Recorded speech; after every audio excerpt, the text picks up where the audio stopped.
The tragic situation in Gaza means that there needs to be an immediate ceasefire.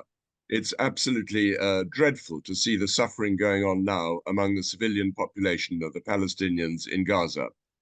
It's tragic that children are dying, people are starving, aid is not being delivered, and this is an affront to all civilized values.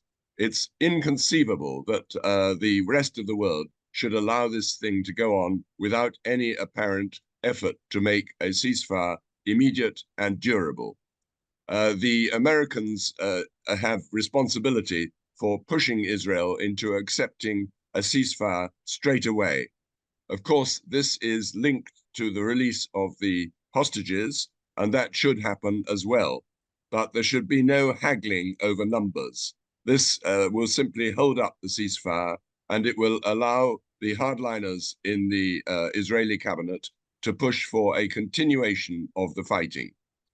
Any ceasefire should be accompanied by a plan for the future of the Palestinian state and the two-state solution, which the rest of the world has accepted and which Mr. Netanyahu refuses to agree to.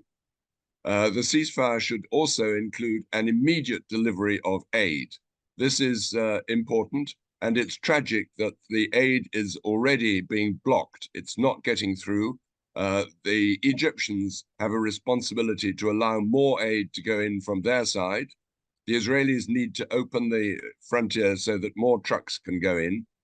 It's a terrible irony that the Americans are dropping aid by plane, while at the same time, the bombs that are dropping are being supplied to Israel from the Americans. So it just does make no sense at all.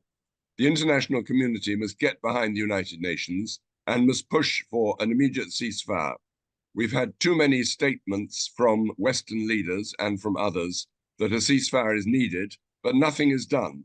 There needs to be real pressure on the Israelis and also on Hamas to, first of all, come to an agreement about the immediate release of hostages, and secondly, to implement a ceasefire that is not going to be broken by either side.